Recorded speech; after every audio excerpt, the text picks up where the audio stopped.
pain is more real than anything else. What's even more real than pain is whatever we have to fight off the pain. And that's free speech. It's identical with freedom of thought. It's associated with this capacity and necessity to listen deeply. They're flip sides of the same coin, to use a terrible cliche. And all the clinical data we have, including the more stringently research-oriented clinical inquiry, indicates quite clearly that the exchange of information like that, the generation of semantic and emotional information in a state of relative freedom, the revelation of those thoughts, and then the discursive analysis of those thoughts, say, and then the implementation into action and the testing of them, that is the pathway to health, insofar as that can be attained by, say, psychological or spiritual means. And so that's why free speech is not just another freedom or right among many.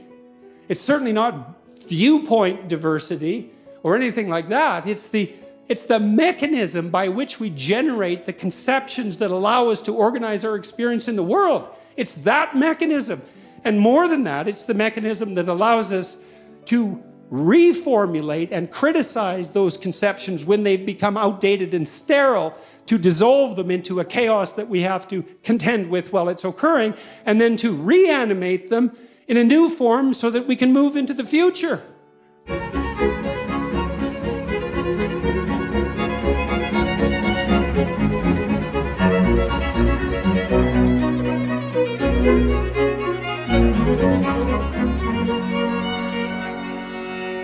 It's wonderful to be here. This is such a remarkable place, and for a Canadian in particular, with our rather, what would you say, paucity of history. It's really something to come here and see a place that's so saturated with, I would say, beauty and integrity. I hope you know what you have and that you take careful care of it, because it certainly deserves it. I'm going to speak tonight as a clinician, I would say, about free speech. Dr. Orr gave a bit of an account of the battle behind the scenes, so to speak, that took place so that I could come here and talk, and that's much appreciated. A lot of people put a lot on the line to make this possible.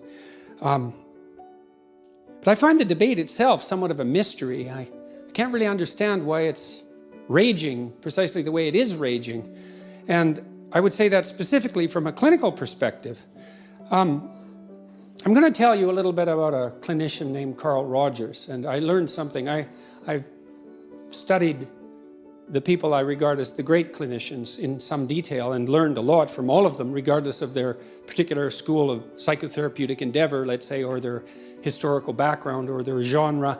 I learned a lot from Freud in the psychoanalysis, from Carl Jung, from Rogers, who was a humanist, from Maslow, who was perhaps equally outstanding as a humanist psychologist, the existential psychologists, and the cognitive behavioral types, who were much more cut and dried, let's say, in their approach than, you know, the more mythologically oriented, narrative-oriented psychoanalysts.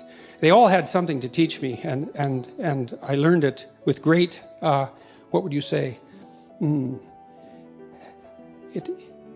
I was driven by a great need to learn what they had to say, and thank God for that. Since they were clinicians, you'd hope that reading what they wrote would be helpful, and it certainly was helpful to me personally, practically in the conduct of my profession, but then also in my interpersonal relationships. Unbelievably helpful. And I would say the most stellar piece of advice that I ever encountered that was actually both, I would say, profound in some sense, but also immediately practical, came from Carl Rogers. And Carl Rogers did an awful lot of clinical research into clinical efficacy, as well as being a rather admirable theorist. Now, his background is somewhat germane. He was really an evangelical Protestant up until the time he became a young man. He was going to go to China as a missionary and stopped because of his developing agnosticism, and then I would say atheism, as a consequence of his inability to reconcile the distinction between science and religion. But his clinical thinking is saturated with Judeo-Christian suppositions.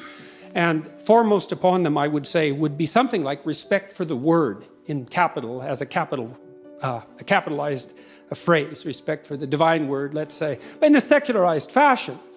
But Roger was also extraordinarily careful, I would say, to elaborate beyond the word to the act of the exchange of words, let's say, because for anyone to speak, in some sense, you need a listener. And what that means is that if you're going to be a participant in a good conversation, or we might even say a therapeutic conversation, that not only do you have to be an active speaker, but you have to be, to use a terribly cliched phrase, an active listener. And it stays a cliche unless you understand what it means, but if you understand what it means, then it can stop being a cliche. And I can tell you that if you take nothing else from this lecture, but you practice this, it will completely transform the way that you interact with people. And that's something that's worth noting too, that something like this can in fact completely transform the way that you interact with people, and that it's actually something in some sense that's simple enough to learn in a very short period of time. So Rogers said that he had noted in his interactions with people and in the clinical domain that it was very difficult for people to listen, and that most people had never really been listened to at all, or that many had never been listened to at all, never really attended to properly, let's say by their parents during their course of development, never had a mentor or a teacher who really attended to them and listened. And Rogers also noted that you listening may be thinking that that's not true of you. Let's say as a person you had people who guided you, or as a listener you're perfectly good at it. And he would say, no, probably not. And so he posited a little experiment that you could run, and I would highly recommend that you run this experiment every time you talk to people for the rest of your life, because it really works. And it points to something deep that we'll go into after the description of the practicalities. So Rogers said, it was an axiom of his theoretical stance, let's say, and derived it in no small part from the Freudian revelations. I mean, basically what Freud did in his clinical practice was have people come into his office, his clinic, lay down on a couch with him not visible, and talk. And the instruction was, say anything that comes to mind, anything and everything that comes to mind. So completely untrammeled, revelatory thought. Now, Freud's observation was that if you let people do that and maintain an active listening environment, even though you were hidden, he didn't want you to be dissuaded or persuaded in your utterances by any reflection of emotion on his face, that you would just have the opportunity to wander haphazardly through your field of thought.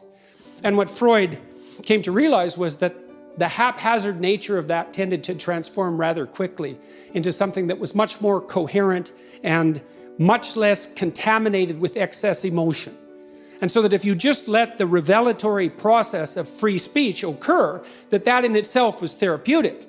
And that was a radical claim for its time. But in some sense, it's not that radical at all, unless you think that speech is divorced entirely from thought, which it certainly is not, although thought cannot be reduced merely to speech, because there are forms of thought that are imagistic, let's say, but certainly much of what goes on in the theaters of our imagination that constitutes thought is in the form of speech. You could say, well, we think with speech, and thought is in many ways internalized speech. And so the notion that allowing yourself to notice what you actually think about things by talking about them might be good for you if thought is in some important sense linked to, well, your bodily incarnation, let's say. And if it's not, well then what good is it? And so, technically speaking, the part of the brain that produces semantic content, the prefrontal cortex, usually in the left, but it depends to some degree on lateralization and handedness. We don't have to get into that. The prefrontal cortex grew out of the motor cortex in the course of evolutionary history. And so what happens in the theater of thought is that potential actions and perceptions are tried out for potential utility, so they're revealed in a sense, and then potentially criticized out of existence before you implement them stupidly in behavior and die. And I believe it was Alfred North Whitehead said, the purpose of thought is to let our thoughts die instead of us, which is correct, right? It's correct biologically, it's correct technically, it's correct philosophically, and it's worth thinking about. So, well, Freud let people reveal themselves to themselves. Now, later investigations, particularly by James Pennebaker, showed that the Freudian transformation, insofar as it did occur, say in relationship to trauma, was not a consequence of emotional catharsis, which was Freud's part of Freud's essential hypothesis, although he was more sophisticated than that, but actually a consequence of the cognitive reconstruction and reappraisal that occurred attendant upon speech related, let's say, to trauma, to revelatory speech related to trauma. Now, there are other ways of engaging in such things. There's the pure revelatory explication, and so one of the things you do as a clinician, you try your best, is so when someone would come and see me, well, first they were very tentative, because who the hell wants to go see a clinical psychologist, right? I mean, you only do such a thing if you're driven to desperation in some sense. You have to admit to yourself that you're no longer capable of dealing with your own affairs, or that at least something could be improved, and you have to turn to a relative outsider. So it's a somewhat humiliating initial endeavor, and I would say if you ever know anyone who needs to be convinced to see a psychologist because things have got out of hand, one way to smooth the way forward to that is just to tell them to try it once, right? Because then it's not a long-term commitment. I would tell people when they walked in my office, well, we'll see how this goes, and I know you're uncomfortable about being here and disoriented and all that, but let's try it out for one session, and if it works, then you could have another one, and then you could decide again then. And so, it's a gentle introduction. I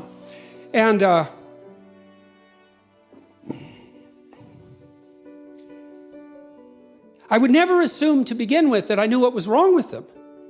I was never striving for a diagnosis, and that was partly because I was formally trained as a cognitive behavioral psychologist, and cognitive behavioral psychologists are much more concerned with the particularities of perception and behavior than with such things as psychiatric diagnostic categories. And so it was a very strategic approach, and one that was really based on a gentle and facilitating inquisition. It's like, well, there must be something wrong in your life, I would presume, because here you are, or you're trying to make something that isn't so good better. That's another possibility. I wouldn't presume to know what that is, because what do I know about you? Like nothing. And so a lot of the initial discussion was just, well, what's wrong? Like, as far as you can tell, how would you describe in as detailed a fashion as possible what's wrong? And then if things weren't wrong, well, what might they look like?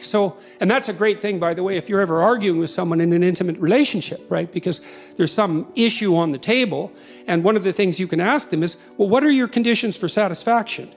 Like, if this was resolved to your satisfaction, what is it that I would have to offer? What is it that would have to change that I could actually practically implement right now? And one way of doing that, by the way, is sometimes the person wants you to say something, an apology maybe, and you have to agree that perhaps you should utter an apology, but you can say to them, well, what words should I couch this apology in that would be sufficient as far as you're concerned? And they're going to say, well, you have to figure that out on your own, or if you loved me, you'd know. And that's like, no, I'm stupid, and I don't know what would satisfy you, and I'm awkward at these sorts of things, and I could use a hand at practice, and so maybe if you just let me stumble through this apology in the manner that you see fit, as a genuine actor, then maybe the next time I do it, I'd be a little better at it. But don't expect satiating perfection first utterance, because you're not going to get it, because you're likely tangled up with someone who's no more sophisticated or intelligent than you are.